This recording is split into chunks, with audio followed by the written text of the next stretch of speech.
Right, width baguettes. So what's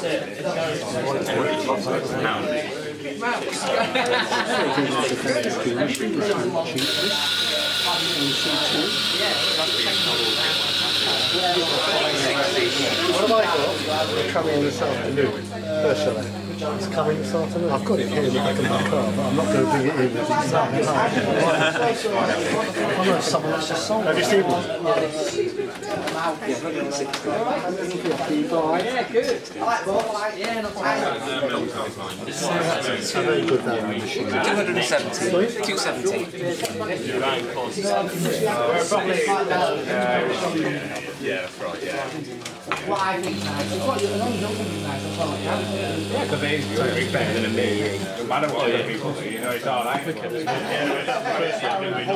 you ever tried to work there with we did that on the... So we need to grind for a few seconds. Chicken in the pot. Oh, definitely. I think you actually enjoy it. Yeah, I'm worried about that, I just want to tinker around.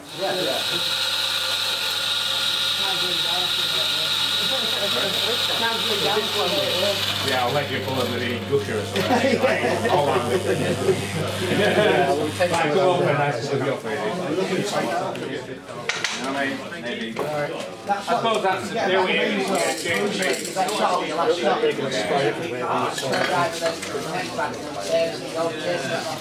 You like it? Yeah, that's right. You had it before? Okay, right to there.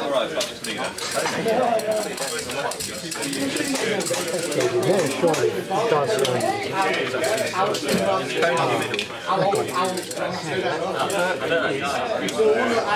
215. These little Rosses, they're not going to produce flavours.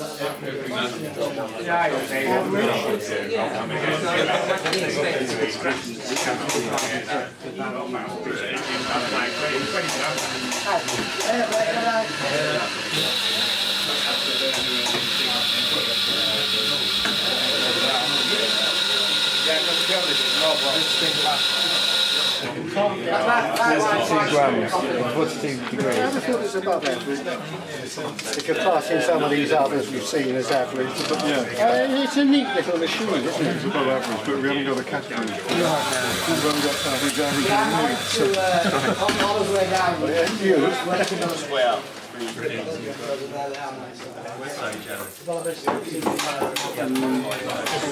So imagine a product range, and it's like finding a pair of shoes that, you know, to be fair, for you, for you, for your hands, it's not, just technically, when you're doing your tamping, you see, fingers should be on the tamp, when you're tamping, so if it can't fit in your hand, you can't do it, whereas that, you get your fingers to it. And they're doing an even short, stubbier version of that. Well, if you watch this, you should do this because this is their little, so I bet you, that handle.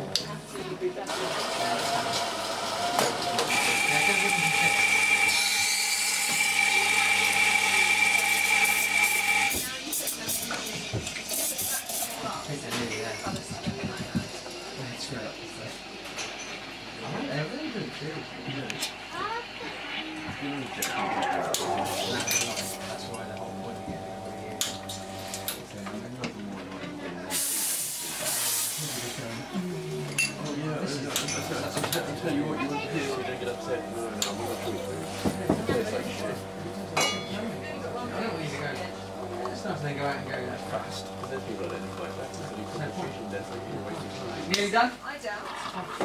What I'm doing here is just put in some hot milk. What I want you to have a quick look at is the way it separates over the space of about a minute. The reason why I do this in glass is just to show people what happens in a cup like this that you can't see, and what happens in a cup like this that you can't see over the space of about a minute. Any customer that comes back saying it's a little bit too light is never really wrong, because if you have a quick look here, you'll see there's going to be a line of darkness at the bottom, which will be the milk, and a line of white at the top, which is going to be all where the air is. If you have too much of that whiteness, it's going to be too light, and it won't reasonably be a drink. It'll just be a fluffy meringue that tastes a little bit like coffee, which is what you want to try and avoid. Okay. Now, to play around with these, what you can do with your staff is actually get them to pour the milk consistently and then just run a shot of coffee through it. If you wait about a minute, you run a shot of coffee straight through the middle, nice and slow, that coffee will sit above your milk but under your foam. So it'll give you a 3-layered coffee, what other people used to call a latte macchiato, and it's the best one for chicks to pick up dudes and vice versa because it just shows off a bit of flair. The line I'm talking about at the moment is about 3 centimeters from the bottom. So technically that there would be way overdone, way over foamed. But hopefully if I pour a shot of coffee straight through the middle of it, you'll be able to see it sit just there, and it's one of the nicest ones to do in a glass.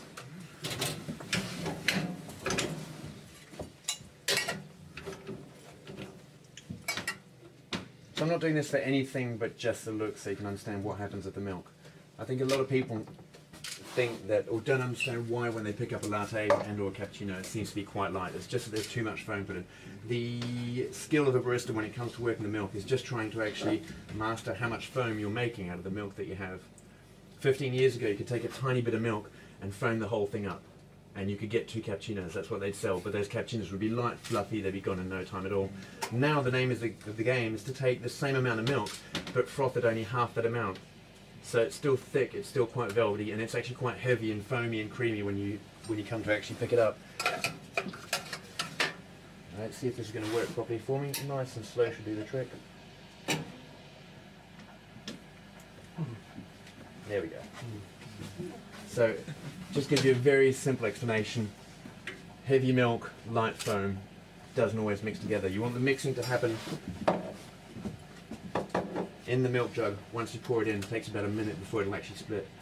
The problem with that is when you're actually showing a cappuccino to somebody, your foam will not be at its optimum for another minute, which means then the temperature drops a little bit. So they'll go, oh, it's a nice cappuccino, but it's a bit warm. You go, well, it's 50-50, dude, you know.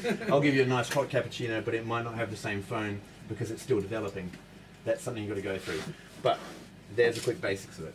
So when you're pouring, and or when you're doing your milk, it's especially with jugs like this, it's really easy to use the bottom part of the spout as an eye gauge as to how much milk you're putting in.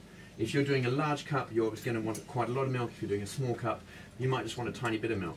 With that spout, it gives you a gauge of what you're looking at as to how much foam you want. So if you want to do a latte, you might just want a centimetre of foam. If you're doing 2 cappuccinos or 3 cappuccinos, you might want the whole thing foamed all the way up.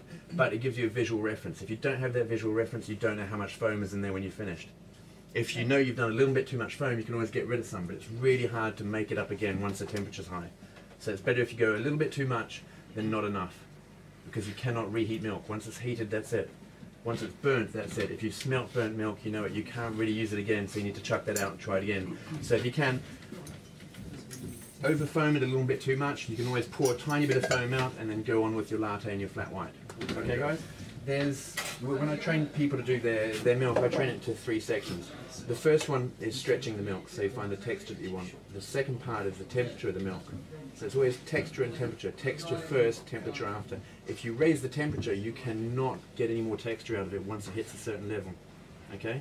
You can play with it until it hits about, if the optimum temperature, according to these, is about 70 degrees, I think I can stretch milk until about 50 degrees, and then the 50 to 70 is just me waiting for that temperature to come up. I cannot bring it up to 70 degrees and then expect to do anything with it. And the stretching is when you've got the nozzle just below the surface, Yeah. and you're letting it just... You'll hear a kissing sound like a, and that's when the steam is actually just catching the top part of the milk, introducing a bit of air to it, thickening it up.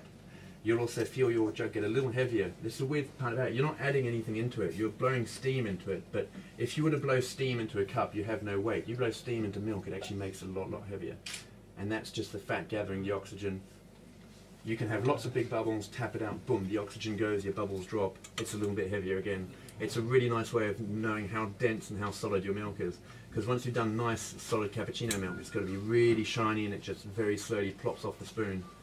That's what I tend to look at in quality-wise. It can't be like this, which is now a solid meringue. That's a quick idea of what you want to get to, or if you start at that, you can work your way back through it and just kind of do a little less air, little less air, little less air, until you get to that point where you're like, right, this is beautiful, it shines every time, it's nice and heavy, no one's complaining about it.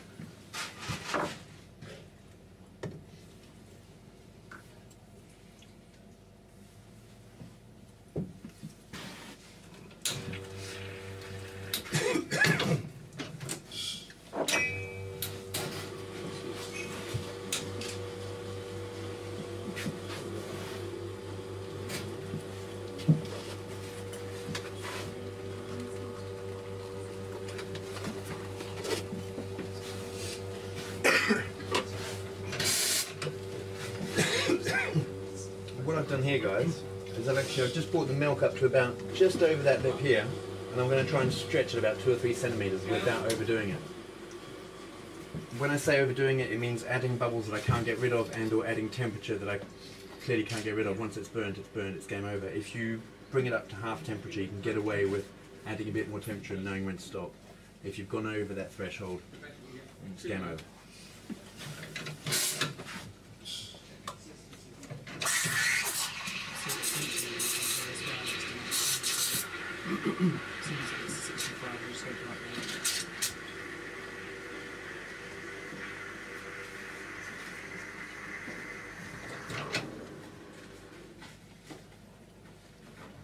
The bubbles I've got in there are what I call juvenile bubbles, because they're the bubbles I installed in there right at the beginning of the milking. They're not a mistake, they're just there to start off with. If you by mistake put bubbles in at the end of your frothing, you have a hard time getting rid of them because your temperature's already up quite high. So the best way to get rid of this stuff is just to tap the air out of it, and then if you have any hesitations, keep it flat on the desk and just roll it around. The idea is to try and get it nice and thick and looking like white paint. Now it doesn't look like there's any bubbles in this, but if you actually want to grab it, guys, you'll feel it's nice and heavy. It's no longer a liquid, but it's actually a big muddy content. When it comes to pouring, you don't have to pour everything straight away. There's no rush, guys. If you've got 1 or 2 customers, take your time. You can pour 2 or 3 times if you'd like. So you can start off by just adding a bit of texture. You can stop, make sure there's no bubbles in this, make sure there's no bubbles in that. If there are, tap the bubbles out and maybe put it back together again. Then you want to choose, do you want to go for a latte, keep going the same amount, or do you want to go for a cappuccino where you can actually just pour quite hardcore foam into it? So take your time, don't hesitate to pour a little bit harder sometimes and a little bit softer other times, and you'll see the amount of foam you'll get is slightly different. So your cappuccinos, you want to concentrate on pouring hard, your lattes and flat whites, you probably want to hold back a bit. Very simple way of doing latte art, guys. Grab the thermometer, which I would never recommend to use for temperature, but just as a pen.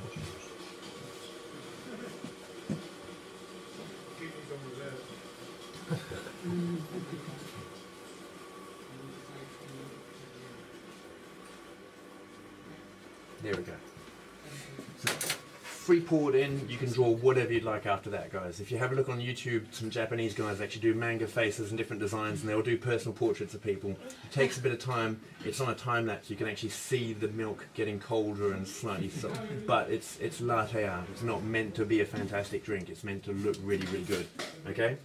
So don't hesitate to check out whatever you see on YouTube. You can do. A lot of people said you can't do latte art in cappuccinos and hot chocolates and mochas. That's bullshit. You can do latte art in every single coffee apart from the long black, because you just don't have the milk to mix in with it. But anything that you mix in that way, you can do latte art. As long as you keep your coffee on one side, your milk on the other, even if it's just a separation of colour, it should be good.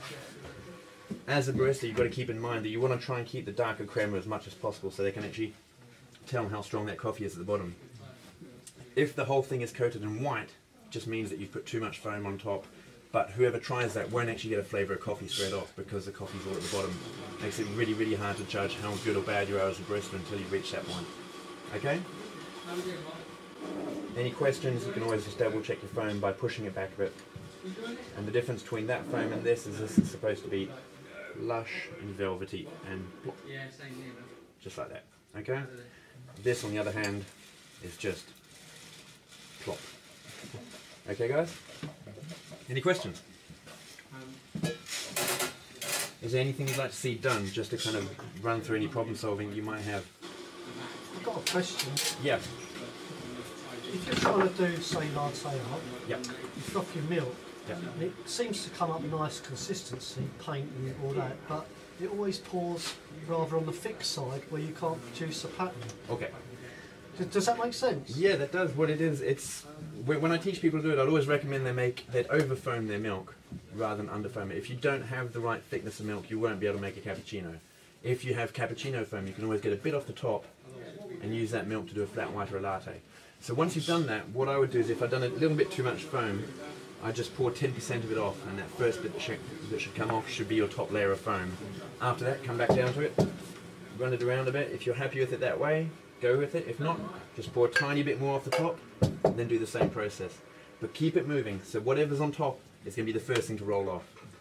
When it comes to pouring the milk, later on, once it's slightly settled, as you pour it very slowly, the milk goes from the bottom and that's where you have to actually pay attention and pour a little bit harder for the foam to come in. If you keep pouring very shyly, you'll just have milk in there, and you won't get the foam that you've worked on. And it makes it really frustrating when you know you've just got your technique right, but it hasn't come into the cup. Okay? So I'd ask you to always try and keep your cup in your hand, in your left hand. If you're right-handers, pour the jug with your right hand, left cup, left hand. For a couple of reasons. Number one, you can tell when it's getting quite heavy, so it'll tell your right hand to stop. But if you put it down here, some people tend to go, yep, and they'll make a beautiful pattern and then just over pour a little bit, runs down the side of the cup, completely ruins what you're trying to do. Also, there's no reason why, if you see one person pouring like that and you find it's better to pour the other way, do it. It's the thing about coffee is it's beautiful. Everybody has their own different technique, but it can come to pretty much the same result. As long as it tastes good, looks good, that's what you're looking for. Whether you poured it sideways or behind your back doesn't really make a difference. It's the result that comes in at the end. So some people will pour, some people will pour on the edge. It's up to you to find what you're happy and comfortable with. Which one is your base?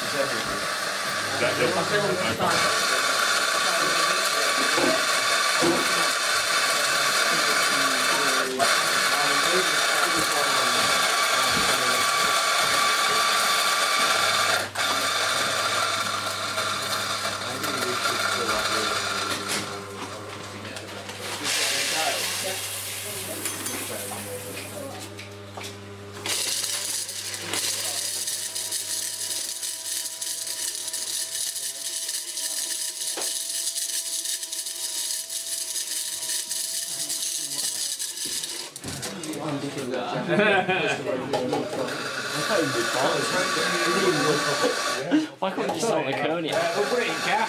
You want to put it in cap?